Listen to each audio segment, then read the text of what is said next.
Magandang hapon po sa inyong lahat. Ayan, magbabalik tayo ulit dito sa ating munting channel. Ayan. Para pag-usapan ulit ang coins. Ayan, at ito ay ating hilig nga. Ayan, paulit-ulit hilig natin mongolikta ng barya. Ayan, matagal tayong walang vlog mga kapatid. Mga coins. Ayan, wala matagal-tagal nasira ang ating CP. Ayan, magandang hapon po sa inyong lahat. Ang pag-usapan na naman natin barya guys, ito po ay barya po ng United Kingdom. Ayan ang ating pag-uusapang barya. Ayan, barya po ng United Kingdom, year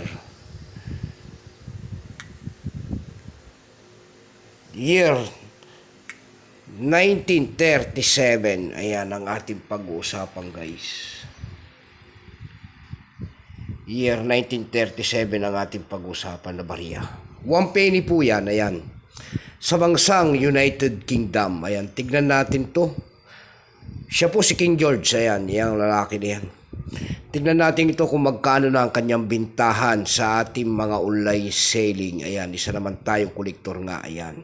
Pero samantala tayo muna magpapasalamat muna sa lahat ng masugid na mga manonood ko dito sa aking YouTube channel po, ayan. Lahat po na nakapag-subscribe sa akin, I am thank you so much at magandang hapon and God bless. Maraming salamat din po sa mga tagapag-suporta ko dyan sa aking FB page. Ayan, Samuel Soriano po, ayan, sa aking FB page. Maraming salamat po sa mga nagpapalo sa akin. Ayan, and God bless at magandang hapon po. Yun naman po sana hindi na pala pag-subscribe dito sa aking munting channel. Anyayahan ko lang sana kahit malaking tulong na po. O bagay ang inyong magagawa tulad ng pagpindot ng ating subscribe button, like and share para ma-update ko naman kayo sa mga bago ko pang ilalabas na video about coins. Ayan. Ayan ang ating pag-uusapan sa barya po ng bansang United Kingdom. Ayan.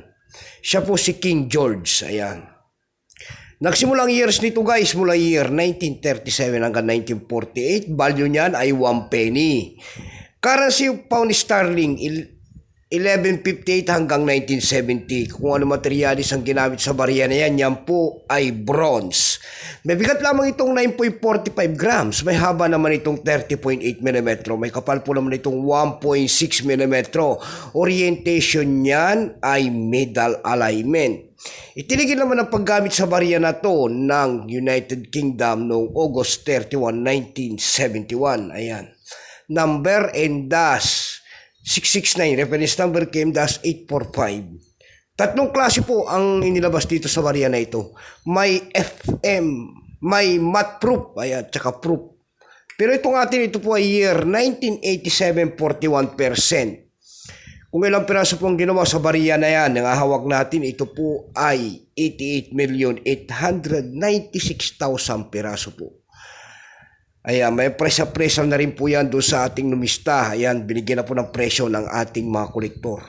Yung kanyang verify po ay nagkakahalaga yan ng 46 pesos. Extra pay naman po ay 62. Almost ang circulated kung tawagin nila may presyo po yan ng 170. Ang circulated naman ay 280. Dako naman tayo sa kanyang price guys. Doon sa ating EV.com na platform po, bintahan po ng coins pandaigdigan sa EV.com. Sa EV.com guys, meron tayo nakita nagbebenta nito ng $12.99. Nasundan po yan ng $11.42. Meron naman tayo nakita doon na $7. Yung pinakamababa po na bintahan nitong hawak natin, ito po ay $2.70. Dako naman tayo sa Carousel PH. Sa Carousel PH naman guys, meron tayo nakita nagbebenta nito ng 200 pesos. Ayan lamang po ang aking may babaging kanyang presyo po. Keep safe po sa inyo lahat and God bless.